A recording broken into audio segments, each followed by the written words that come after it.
Anti national कौन है? JNU से पीएचडी करके आदिवासी समाज को समझने वाला, या कॉर्पोरेट के विकास के लिए उन्हीं आदिवासियों की जमीन छीनने वाला, मजदूर और किसान की बात करके सरकार से दुश्मनी पालने वाला, या अपनी कंपनी के फायदे के लिए देश की इकोनॉमी का तेल निकालने वाला? आप किसे एंटी नेशनल बुलाते हैं, ये आपके नेशनल इंटरेस्ट की समझ के ऊपर डिपेंड करती है। अगर आपका आइडिया ऑफ इंडिया एक व्यक्ति, एक पार्टी या एक बिजनेस का परिवार है, फिर तो कोई भी एंटी नेशनल हो सकता है। कौन से इंडिया फर्स्ट की बात कर रहे हैं? आपके हिंदुस्तान के विजन में हिंदुस्तान के किसान नहीं आते, आपके हिंदुस्तान के विजन में हिंदुस्तान के मजदूर नहीं आते, हिंदुस्तान की महिलाएं नहीं आती, हिंदुस्तान के सारे मेहनतकश लोग नहीं आते, दलित आदिवासी नहीं आते, मुसलमान नहीं आते, तो फिर आप कौन से इंडिया फर्स्ट की बात कर रहे हैं? अगर आपके देश की परिभाषा we the people of India से शुरू होती है, तो इस वीडियो के एंड में आप समझ जाएंगे कि एंटी नेशनल कौन है। अमेरिका ने हम पर रशिया से तेल खरीदने की वजह से टैरिफ लगाए। He has placed India in the highest category of tariff countries, while placing Pakistan at just 19% and offering joint efforts to look for oil in that country. There is little accessible oil there. मगर इस तेल की कमाई की मलाई किस company ने खाई? आज के एपिसोड में यही जानेंगे कि कौन है मोदी का असली परिवार।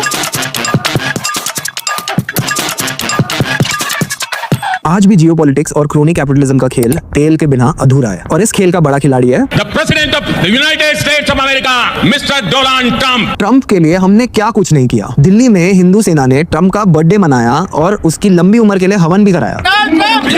माननीय डोनाल्ड ट्रंप को भारी जीत दिलाने के लिए आज हमने पूजा पाठ की, भगवान से कामना किया डोनाल्ड ट्रंप भारी जीत पाए और अमेरिका के राष्ट्रपति बने। वो सिर्फ अमेरिका के राष्ट्रपति नहीं होते, वो पूरी दुनिया के राष्ट्रपति के रूप में स्थापित होते हैं। We love the Hindus. Modi ji को अमेरिका का वीजा क्या मिलना शुरू हुआ, वो तो वहां पे ट्रंप को चुनाव जिताने के लिए चले गए। अब की बार ट्रंप सरकार बेगानी शादी में किसी अभिषेक दीवाना की तरह मोदी जी अमेरिका पहुंच गए। नाम तो वो चेंज कर ही देंगे। 2018 में तेलंगाना के भूसा कृष्णा के सपनों में एक दिन ट्रंप प्रकट हुए। इससे उन्हें यकीन हो गया कि ट्रंप के पास दिव्य शक्ति है। इस यकीन की वजह से उसने अपने घर में एक ट्रंप मंदिर ही बना डाला। We love India. एक और non biological head of state. मतलब मैं भगवान हूँ।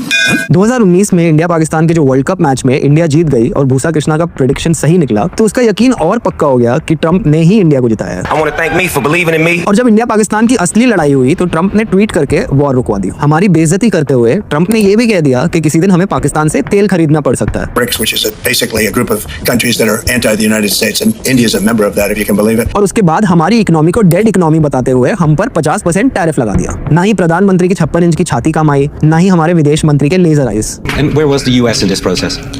Well, the US was in the United States. I mean, obviously there were US. Trump का कहना यह है कि अगर हम रशिया से तेल खरीदेंगे तो हमें पेनल्टी देना पड़ेगा, और रशिया से तेल खरीदने का मतलब यह है कि हम यूक्रेन पे हुए हमले को सपोर्ट कर रहे हैं। पर आज हम ये पोजीशन में नहीं है कि हम डोनाल्ड ट्रंप से पूछ सके कि इजराइल को सपोर्ट करने का मतलब क्या है। Nobel prize. I want to present to you, Mr. President, the letter I sent to the Nobel Prize Committee.